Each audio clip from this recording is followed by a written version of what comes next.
Fire guts another section of the Sokoto grain market.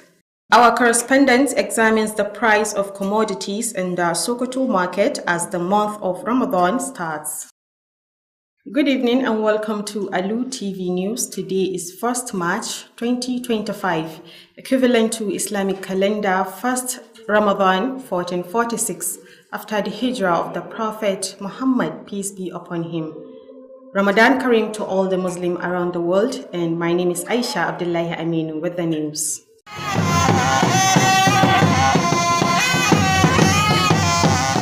Another section of Kara Market has again caught fire in the early hours of today, burning over 100 shops at grain and the timber sellers section of the market. Naziru Alhaji Sani reports that this outbreak is the third in this year that it has occurred within a short period.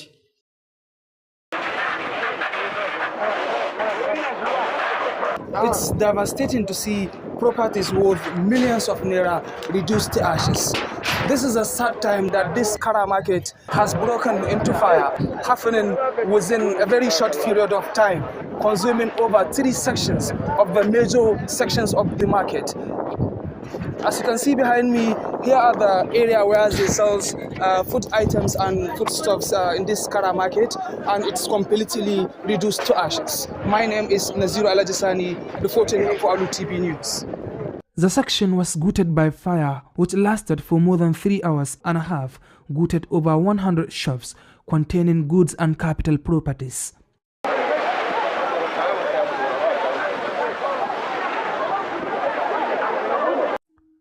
Alu TV News interviewed the chairman of the area, Murtala Bello, who disclosed that the properties lost were unidentified during the inferno. Alhaji Bala Muhammad, a dealer in a grains business, said about 400 bags of grain in his shops remained only ashes. Thus, the tragic incident was unprecedented circumstances. The effort of the firefighters to contain the spread of the fires would face serious denial by the narrow passages is evidence that the market is too congested, which may be causing such inferno in the market. Reporting from where the incident happened, I am Naziru Alajisani, reporting for Alu TV News. To ensure the welfare of his personnel, the Commissioner of Police, Kebbi State Command, CP Bello M. Sani, had, on behalf of the Inspector General of Police, IGP Kayode Adeolu Egbetukum, presented Group Life Assurance, IGP Family Welfare and Group Personnel Accident checks, amounting to the sum of 46,672,992 naira 75 kobo to 23 families of deceased police officers who lost their lives in the active service of their fatherland. While presenting the checks at the state headquarters, Birnin Kebbi, on behalf of the Commissioner of Police, the Deputy Commissioner of Police Administration, DCP Aminu Babale, advised the beneficiaries not to waste the token, but to utilize it optimally for the benefit of the entire family members by doing something substantial in solving their immediate problems and progress of their academic career. This is contained in a statement signed by the Police Public Relations Officer, Kebbi State Command, SP Nafiu Abubakar. The statement equally prayed for the gentle souls of the deceased police officers to have eternal rest and give their immediate families and friends the fortune to bear the irreparable loss. Similarly, one Muhammad Sani spoke on behalf of the beneficiaries who were full of joy, praised and appreciated the IGP's magnanimity towards them and prayed to Almighty Allah to continue to increase him, his management team and the Commissioner of Police, and officers and men of Kebbi State Police Command, with more health, wealth, wisdom and strength to pilot the affairs of the Nigeria Police Force. Don't forget you're watching Alu TV News, transmitting from Sokoto, the seat of the Caliphate. You can also view us on our social media handles, on YouTube at Alu TV, And you can also watch us on Facebook at Alu TV News. You can also download our mobile application on the Play Store by searching Alu TV and watch our previous programs or watch us live while the program is running. The news will continue. Muslims Ummah has been advised to consult health practitioners for medical checkups and Islamic guidance before the commencement of the Ramadan fasting period. Dr. Awal Ahmad Musa of the Specialist Hospital Sokoto called upon individuals with severe health conditions such as diabetes, hypertension, asthma, and ulcers to take proactive measures to prevent complications during the month. Our correspondent will tell us more. Healthy fasting is about more than just abstaining from food and drink. It is about adopting habits that promote the overall well-being of people. Not everyone can fast during the month of Ramadan due to health conditions. Dr. Awal Ahmad Musa advised individuals with severe health conditions to consult their healthcare providers to assess their health status before commencing fasting. He advised patients with diabetes to stay hydrated by drinking plenty of water, avoiding sugary drinks, Lipton and coffee, and steer clear of foods and fruits that trigger high sugar levels. When people that have medical conditions, especially people with diabetes, observe that they are having dizziness or they are having some signs of hypoglycemia, that their blood sugar is going down drastically or the blood sugar is going high too much, they need to get tested immediately. And then if it is too low, they already know that they need to take something that can easily go into the blood, like drink that has sugar. But if it is also high, they need to make sure that they go to the hospital immediately, because that could be an emergency. Additionally, they should avoid excessive heat or sunlight exposure. For individuals with hypertension, Dr. Musa emphasized the importance of recognizing the signs of high blood pressure. Asthmatic patients were encouraged to understand their condition's severity and avoid triggers such as extreme temperatures, emotional stress, perfumes, and other allergens. Patients with peptic ulcers should avoid consuming Nescafe, spicy foods, fried foods, and acidic fruits. Malam Yakubu Jafar Abdullahi, an Islamic scholar, provided further insight into the Islamic perspective on situations where fasting is not advisable and highlighted the importance of consulting doctors to determine if someone's illness allows for fast. Islam has prescribed fasting often every male and female Muslim who is able to fast during the day of Ramadan. But he had made an exception to some individuals or to some circumstances. For example, for the one who is on journey or for the sick person. Allah subhanahu wa ta'ala in Surah Al-Baqarah says, وَمَنْ كَانَ مَرِيدًا أَوْ عَلَى سَفَرٍ فَإِدَّةٌ مِنْ أَيَّامٍ أُخَرَ. Whoever is ill, who on journey, he should make off his fast on the other. In general, it is recommended that individuals with medical conditions consult healthcare practitioners for a thorough checkup before fasting. Fasting is a powerful practice that offers numerous benefits for the body, mind, and spirit. Aisha Abdullahi Aminu, Alu TV News. Marketers in Sokoto State have commended the gigantic efforts of the state government to boost agricultural activities, leading to increased food production at subsidized rates. According to a market survey conducted by our reporter, Amina Hassan Gumi, food commodities are now available at subsidized rate. Her report. The survey conducted at various markets in the state revealed that staple food items such as rice, maize, millet, and beans are now available at a more affordable rate compared to the previous year. Traders at various markets, including the central market, attributed the price stability to government interventions such as subsidies on farm inputs, provision of improved seedlings, and support for local farmers.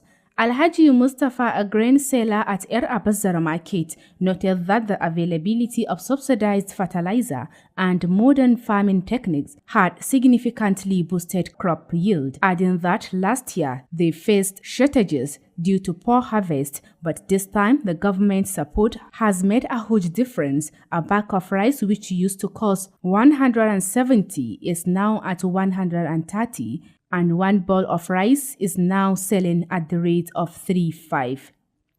Similarly, Malam Sanusi, a tuber sellers at Kasuwar Daji, said last year a bag of Irish potatoes cost 250,000 but now reduced to 130,000. A basket that used to cost 24,000 is now at 14,000, while one bowl that cost 7,000 can be sold at 3,000 naira. He further said they now have a more stable market which will benefit both traders and consumers. Some of the consumers also welcomed the development, saying it had eased the burden of rising food costs. Marketers remain optimistic, urging the government to sustain and expand these agricultural programs to ensure long-term food security in the state. Recently, the Sokoto state government has signed a memorandum of understanding with the Union of the Commodity Leaders to reduce prices of commodities across the state, especially as the holy month of Ramadan is approaching. Amina Hassan Gumi reporting for Alu TV News. That's in the news, but before we go, here are the recap of the main takeaways. We reported to you that an early morning fire outbreak gutted another section of the Sokoto grain market for the third time in the year. We also told you that our correspondent examined the price of commodities in the Sokoto market as the month of Ramadan started. That concludes the news. On behalf of the news editor Bashar Abubakar and the production team, I am Aisha Abdullahi Aminu saying stay tuned for the Hausa version coming up shortly. Good night and Ramadan Kareem again.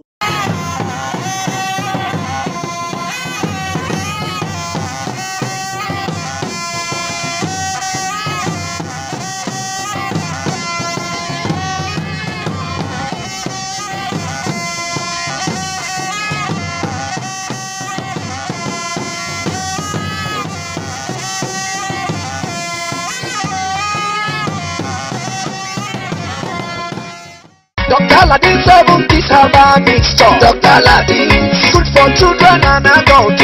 Dr. Ladin, what's it be the medicine for that sickness? Dr. Ladin, so restore your health to be a 70s no power. Mama Jerry, this means is what they do Jerry don't tell now. Are you sure say you give and the 7 kids herbal mixture what I tell you? Neighbor, I buy a more. But they no write I'm Dr. Aladdin for him body. Now doctor, I beg make I hear what? I not tell you say you get many doctor this, doctor that for inside market now. Make I pass Zare. This no be Dr. Aladdin. It no be 7 case. Shine your eyes though. Many fake products don't full market. They answer different names for cases like measles, chickenpox, cold, and fever. I beg no play with your life. Make sure say the writer Dr. Aladdin 7 case herbal mixture for body. Now FAEK and Source Limited they produce them. And for adult and children. NAFDAC don't approve them. Restore your health to be a 70s no power. If symptoms persist after 3 days, go see your doctor. Dr. Aladdin 7 keys herbal mixture. Now for your health. Oh.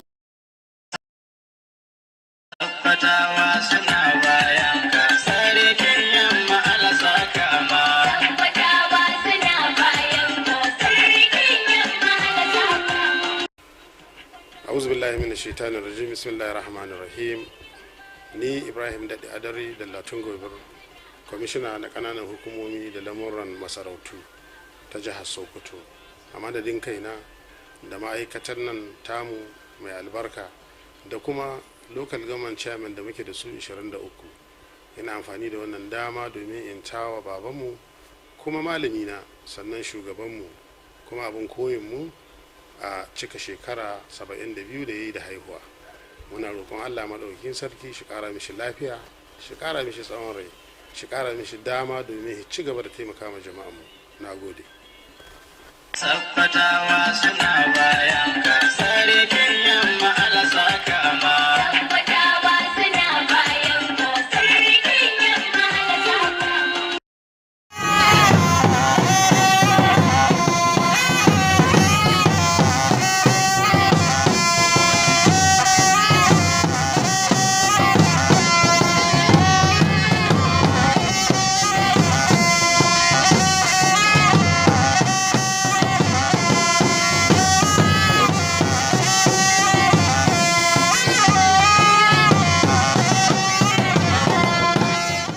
Gobara ta tashi a wani bangare na kasuwar sayar da kayayyakin abinci.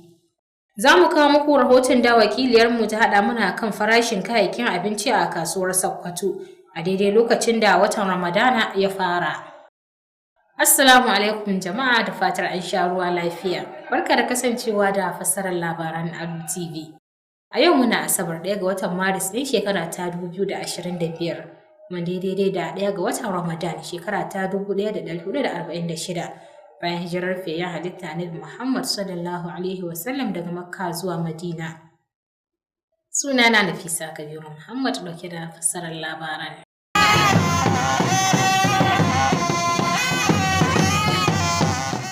Yanzu kuma ga cikakkun labaran.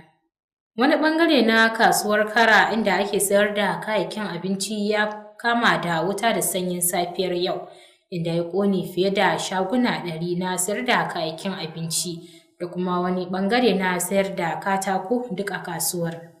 Wakilin mu Naziru Alhaji Sani ya ruwaito mana cewar ibtila'in gobarar dai shine karo na 3 da ya faru a cikin wannan shekarar, kuma duk a kankanin lokaci a kasuwar ɗaya. Ga rahotonsa. Abin sai da ce inna lillahi wa inna ilaihi raji'una.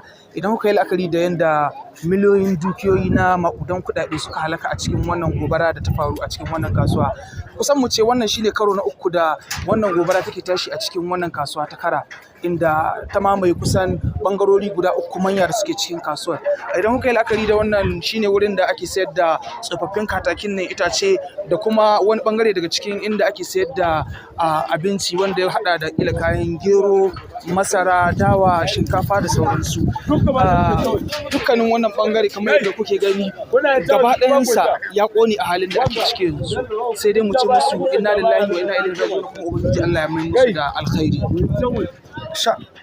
Gobarar da ta kama a wurin ta lashe sama ga shaguna 100 da suke ɗauke da kaya da maƙudan kadarorin kuɗi. Tattaunawar da manema labaran Alu Tv suka yi da shugaban wurin Murtala Bala ya bayyana cewa kayan da aka yi hasara da dukiyoyin da aka rasa a cikin gobarar ba za a iya tantance su ba a wannan hali. Su taimaka mata, su ma mutane suna rage mu gwamnati aiki. Za ka ce wani shago akwai mutum 5, mutum 6, mutum 10. To in babu harka kowa kuma zai cikin su a samu lalatacci ba mu hata. Ba ga Allah ana kira ga mai girma gwamna, matsayi ne na mutum mai adalci, mai taimako, mai kishin talaka ne. To Allah shi taimaka ma jama'a a diba da abin gangaye. Alhaji Bala, ɗaya daga cikin dilolin da ke sayar da kayan abinci a wurin, ya bayyana cewa ya yi asarar sama ga buhu 400 a cikin shagunan nasa. Gida ina kwance mana ɗan tashi haka sai wani aboki na kira ni ya ce min Alhaji Bala wuta, ni ce wuta, ya ce wuta, na ce to, ya ce in bincika in ji ya ake ciki, na ce to layi ko na bincika gaba ɗaya dai na jikina ya sanyi gaba ɗaya, na ce to an ga wuta ta riga ta gama ɗan kawai babu al'amari wanda Allah ya kawo, wanda abin da Allah ya kawo ba wani ma abu sai haƙuri.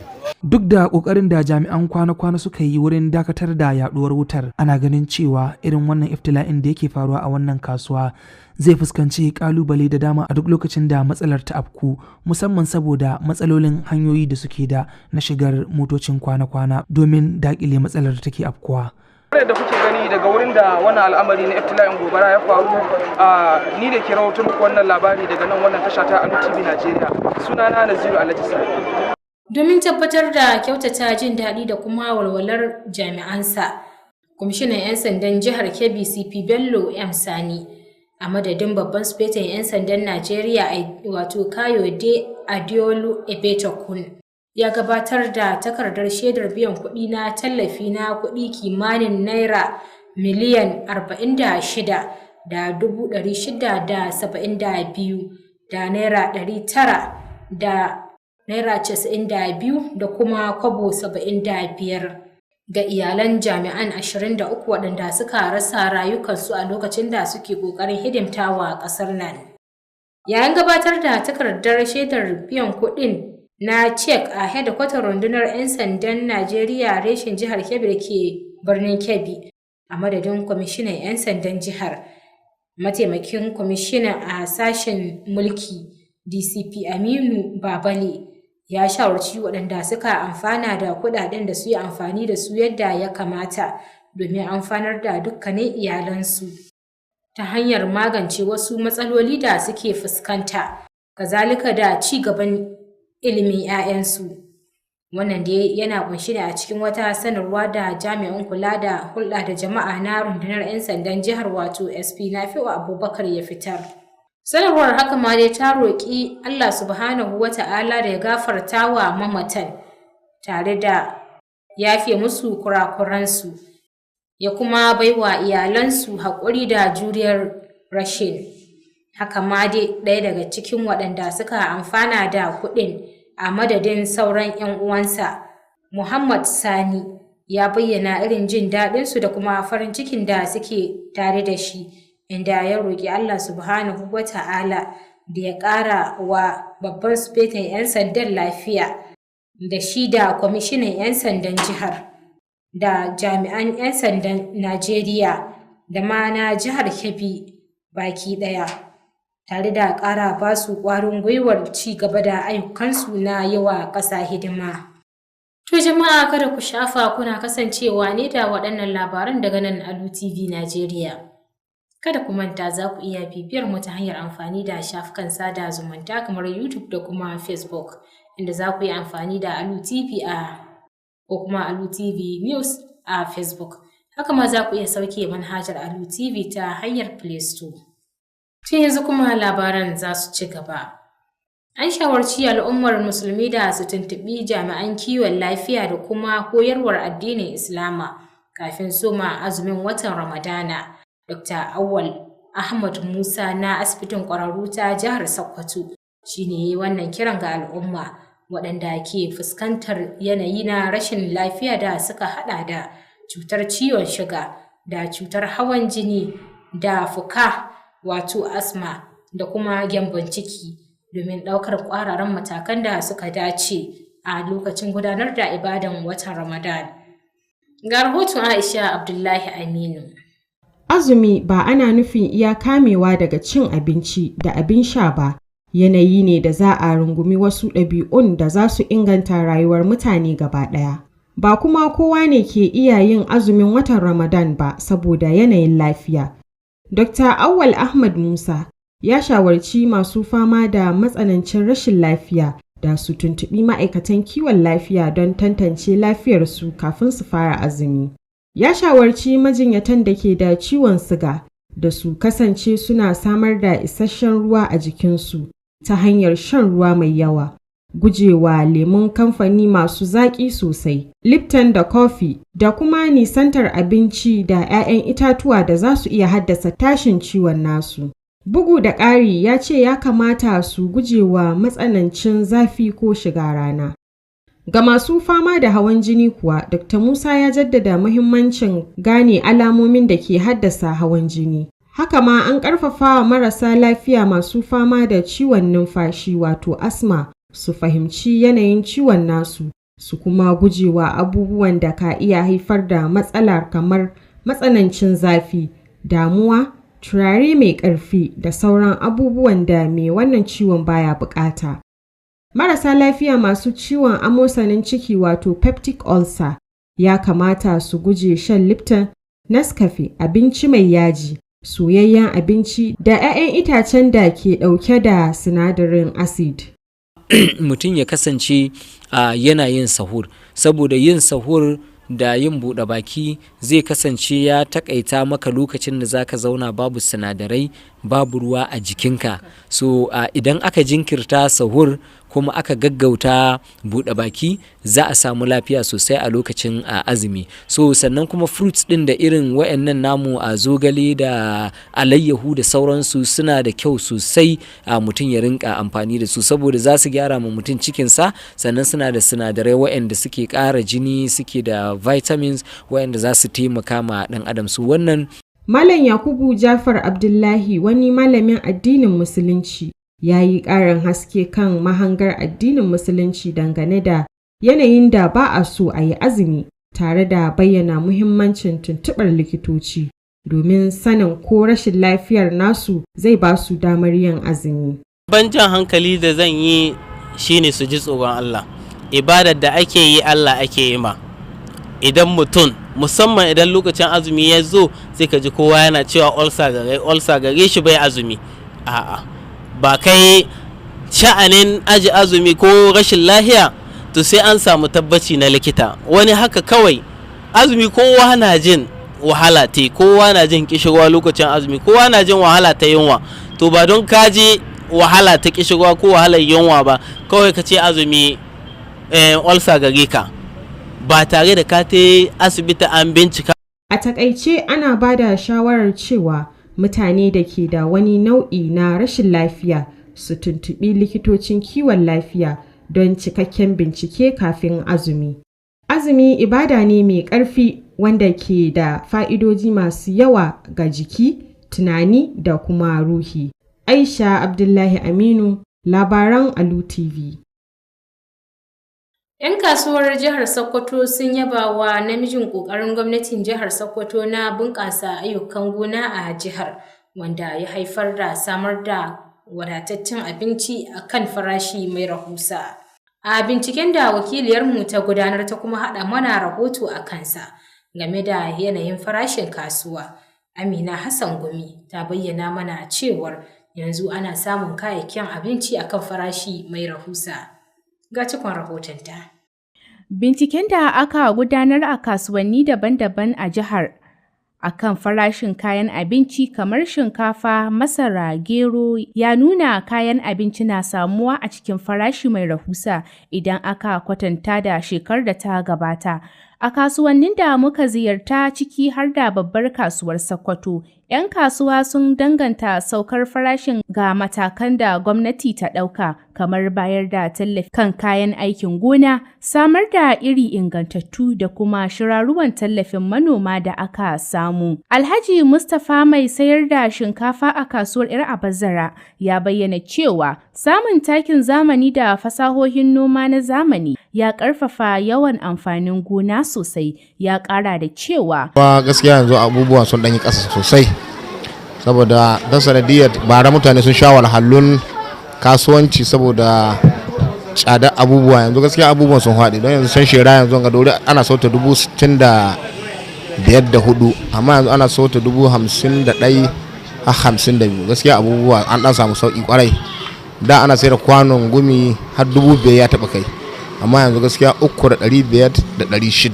A bara sun fuskanci karancin amfanin gona saboda girbin da bai yi kyau ba, amma a wannan karon tallafin da gwamnati ta bayar ya karo gagarumin canji. Buhun shinkafa a baya ana sayar da shi akan Naira 170, amma a yanzu ana sayar da shi akan Naira 130.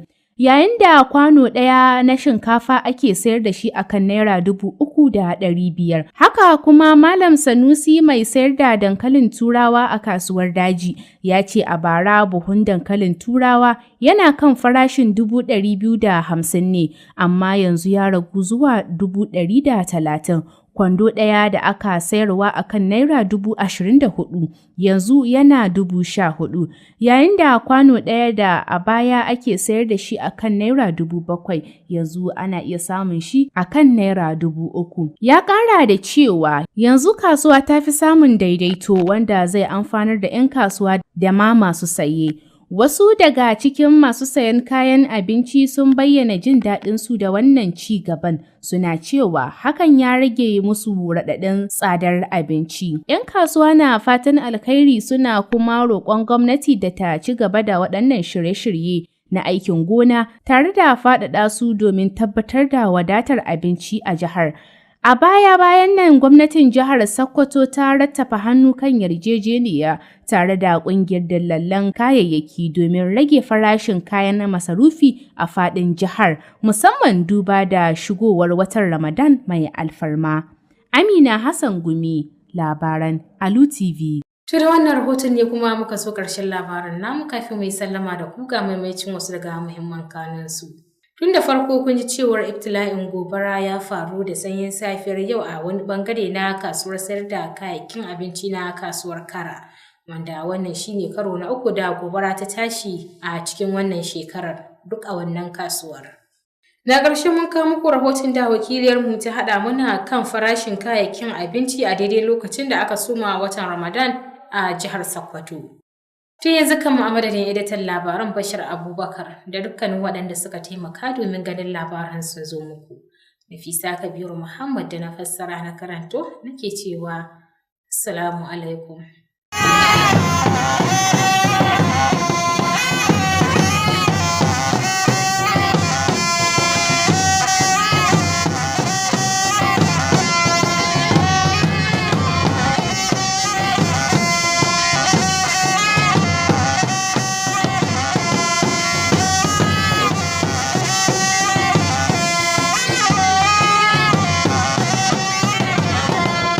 Dr. Ladin 70s herbal mixture. Dr. Ladin, good for children and adults. Dr. Ladin, what's it be the medicine for that sickness?